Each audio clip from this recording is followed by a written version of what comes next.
what's up guys, my name's Samuel Leeds and welcome to this week's Q&A Sunday. I've been investing in property now for 12 years and I'm going to be answering your property investment questions right here, right now on this video. Please do me a massive favor though and smash the like button. Also, I want to answer more and more questions, so if you're watching this right now, please comment your questions below. Right now in property, I really believe that the reason that people aren't where they want to be in property is simply because they're stuck, and if they just had someone answering their questions, it would make a massive difference. So I'm here, I've been investing now in property for 12 years, I've got quite a big property portfolio, I've had things go good, I've had things go bad, so comment your questions below right now, and I'll answer your questions on the next Q&A Sunday. If you're not subscribed, please also subscribe, turn the notification bell on. Imagine if I was answering your question, you didn't even know I was answering it because you weren't subscribed and you didn't have the notification bell turned on. That would be disastrous. So do that right now and let's see what we've got from last week. So,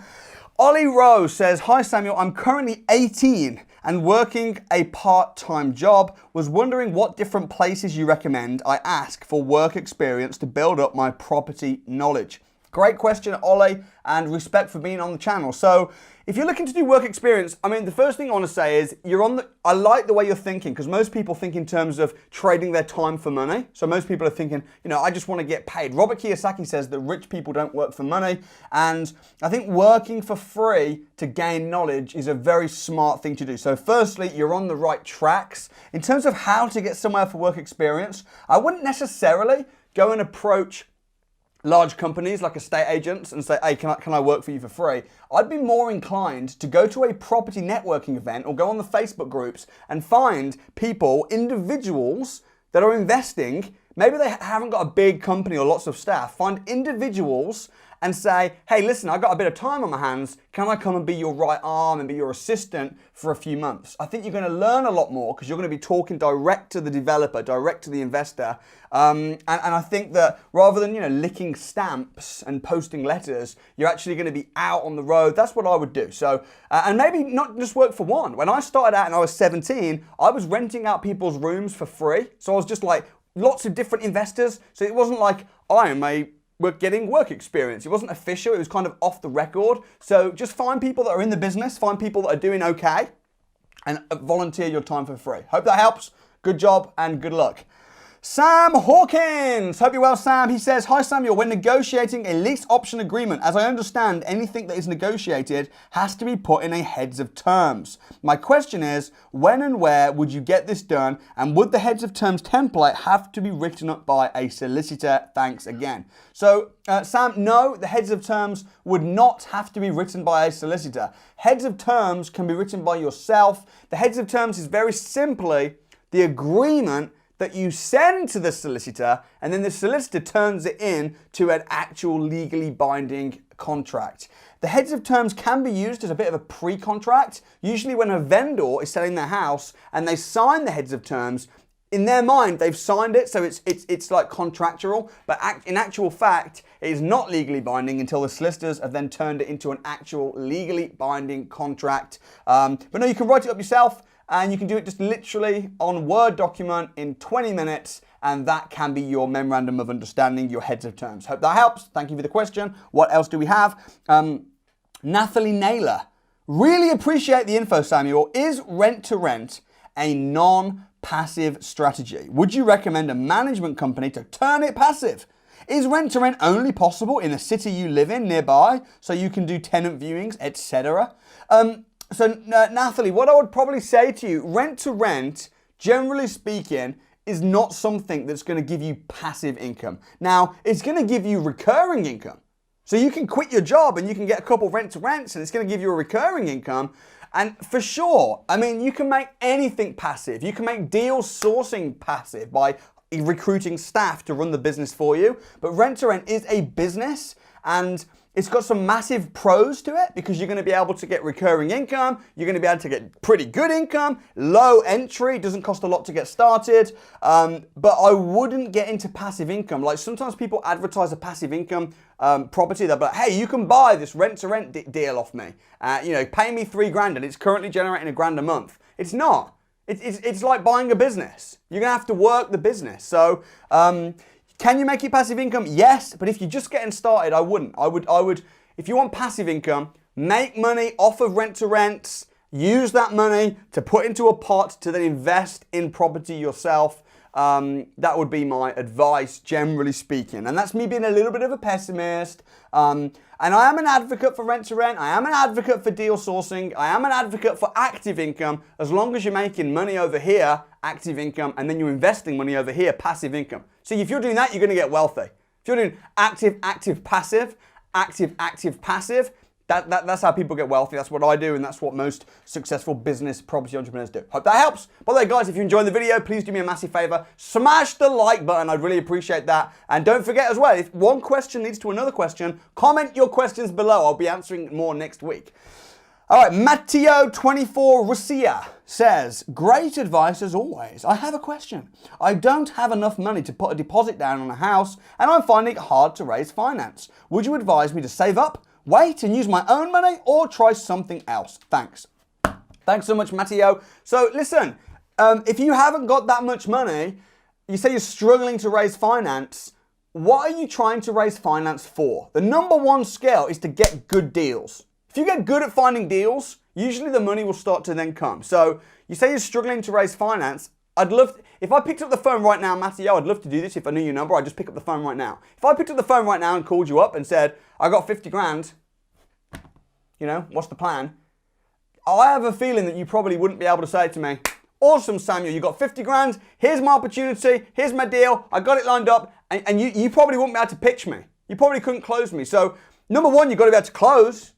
Number two, you've got to have an opportunity, right? You've got to have actual deals. But next, if you're wondering about what to do with little money down, there's loads of strategies with little money. Would you advise me save up and wait? No, I wouldn't advise you wait. I'd advise you save up. I'm a both man, okay? Rather than saying, should you save up and wait before you get started? Say, no, save up and wait and get money. But then at the same time, you should be out there learning other strategies with low money down. You should be out there learning how to close. You should be out there getting opportunities lined up.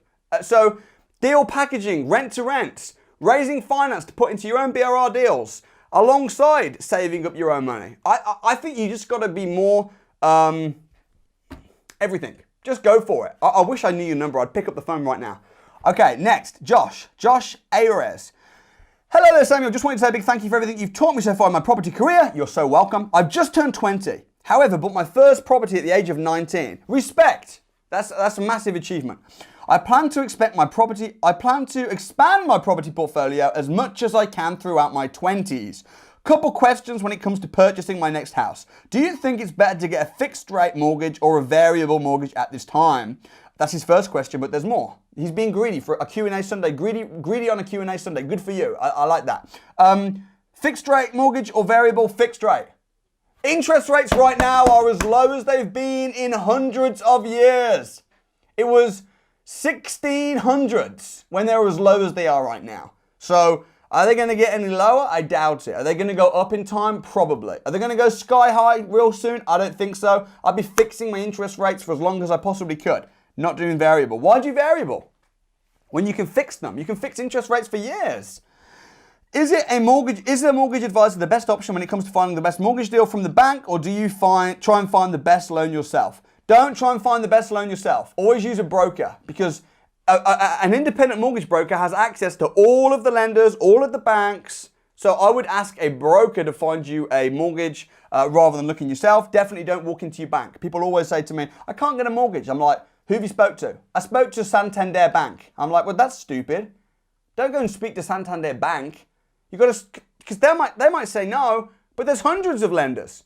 You want to speak to a broker that can assess you and can find the right lender for you. Not only is it quicker, not only are you more likely to be accepted, but you're also going to get the best rate.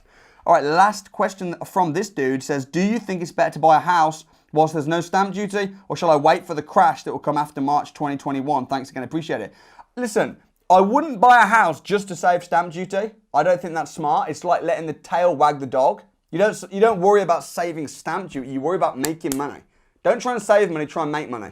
They say look after the pounds, look after the pennies, the pounds will look after themselves. I disagree with that statement.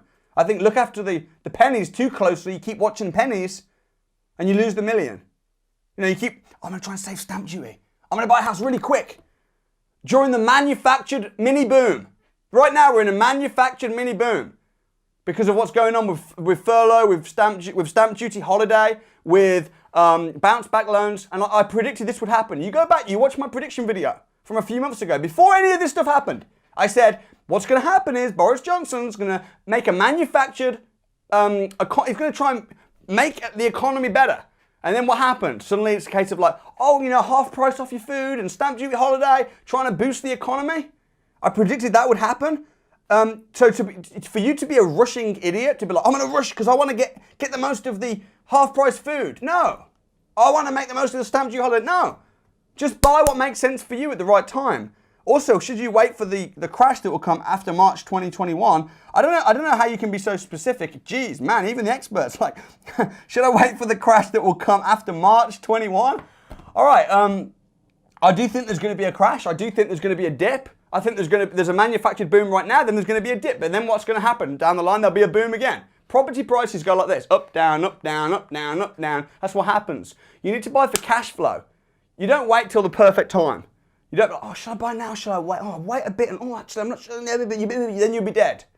So you just got to buy at a time whereby you're getting cash flow. Cash flow is king. Cash is not king. Even Warren Buffett says cash is trash. Cash flow is king. Capital appreciation doesn't pay the bills. You can't predict it for sure anyway. So buy when you find the right deal. Forget the stamp duty holiday. Forget the potential crash. Buy when you find the right deal that's giving you cash flow, that's giving you a positive ROI. That'll be my advice. Hope that helps. If you're enjoying the video, smash the like button. Sophie Mick. I'm buying my first home and I want to rent one room out. I'm aware I can get £7,500 a year tax-free, but if I rent 2 rooms out, what happens then? Which steps would I need to take, or can my first home be a HMO or a buy-to-let? So yes, if you buy a house and you rent out one of the rooms to a lodger, you do get, I think it's called bedroom tax relief, where £7,500 is tax-free. That's amazing. So you rent out a room, you get £7,500 profit, and you pay 0 tax. I think what you're asking is, what happens if you then rent out another room? Now, you can't do that. It's £7,500 in total. That's my understanding. If it's not, then that's going to be groundbreaking, but I'm pretty sure that it is. £7,500 in total. Can your first home be a HMO? Yeah, potentially. You could rent it out by the room. You can definitely buy a house and then rent out a room to a lodger. 100% first time round. But listen, I'm not a tax advisor. I'm not a mortgage advisor. Go get professional advice on that. Go kick some ass. Good luck. All right, Rochelle says, can you do a lease option agreement and then mortgage afterwards on the same house? Yes, you can. There are complications around that because lenders won't like lending you money on a property when you've previously had an interest in that house. The way around it is to buy it cash/borrow money and get a bridging finance loan on it. Buy it, then do a little refurb because you've done it on a lease option agreement. Chances are it will have a bit of wear and tear anyway. Then refinance it back up to its true value and then pull the money out. Lease option combined with BRR. The alternative to that, if you don't want to do that, is when you've got a lease option agreement between you and the seller. When you go to buy the house, set up a new company and buy it through the company. And then that way, and this doesn't always work, but it's worked. Just speak to a solicitor. But what you can do is buy it through the company, not you. So then the lender's going to be like, okay, Samuel Leeds, the company is buying this, Purple Rain Limited, whatever, not Samuel Leeds. So the mortgageability is not such an issue, but of course you own the company and you're going to buy it through a company anyway for tax reasons. But it can vary from lender to lender, but I know that that is a strategy around it that many people have used. Hope that helps. Okay, we're just going to do a couple more questions. What we got. Adam Perry. Samuel, I'm 17. I'm looking to start deal sourcing business in the next year or two, and I'm finding it difficult to practice on finding the ROI value of the property. Is this possible without calling up the agent and going to view the property? Yeah, you can work out the return on investment without viewing the property, but it's just going to be a very estimated return on investment because you don't know things like, why would you not want to view the house? Why would you not want to call up the agents? And why would you want to bother working out the ROI without even phoning the agent? Geez, you could spend 4 hours doing due diligence on a house, doing spreadsheets, then you call the agent up and the agent goes, oh, that sold yesterday, sorry. Like, just get out there, view the properties. When you view the properties, what happens is you think, oh, I didn't realize this needs more work than I thought. Actually, the rentability could be worse than I thought because it's opposite a really noisy shop and and suddenly things start happening. So you can work out an estimate ROI, but I wouldn't even bother. If it looks like it's good, go view the house. If the house sucks, doesn't matter. See it as an appointment with an estate agent, not the viewing of a house. And don't be afraid to pick up the phone like crazy, you know. The person that books the most viewings is the person that makes the most money. And the person that puts the most offers forward is the person that gets the most houses. You just got to be super, super active. Don't be set on spreadsheets working out ROI on houses that you've never even viewed, in my opinion. Maria, £20,000 savings, unemployed, with the intention to focus on property investing. Is there a way to do a BRR to begin with, or are rent-to-rents the only way in this case? You got £20,000, that's £20,000 more than a lot of people. Are rent-to-rents the only strategy? No. BRR, for sure. It depends on what your goals are. You want to get quick cash flow coming in, you might want to do rent to rent, because BRR is going to be much more about wealth building than it is about quick cash flow. Depends on what you want, but the world is your oyster. All right, last question. Last question. Hope it's a good one. Rochelle Meta. He says, hey Samuel, I'm going to university next year and I was thinking about buying a 4-bed flat when I go for about £250,000. That way I can charge my other 3 roommates rent and use it to pay off the mortgage. Do you think this is a good idea, or should I wait and invest in a normal house? I wouldn't invest in a normal house. I would do very similar to what you're thinking about. I wouldn't do anything normal. I wouldn't have a normal job. I wouldn't rent a normal house. I wouldn't do the normal thing, which is what? Work 40 years for 40 hours a week to retire on 40% of what you couldn't afford to live on in the first place. I wouldn't do that. That's normal. Buying a house, living in it, and then renting the rooms out financially is genius. Probably wouldn't go for a flat. I'd probably go for a house where you can do the same sort of thing in. Buy low, rent high, but it's a great, great strategy. Hey, I hope you enjoyed this video. Thank you so much for watching. Smash the like button if you liked the video. If you hated the video, then you can smash the dislike button, but I hope you liked it. Drop your questions in below. I'm going to be answering more questions next week. And don't forget to subscribe, turn the notification bell on, and I'll see you next time.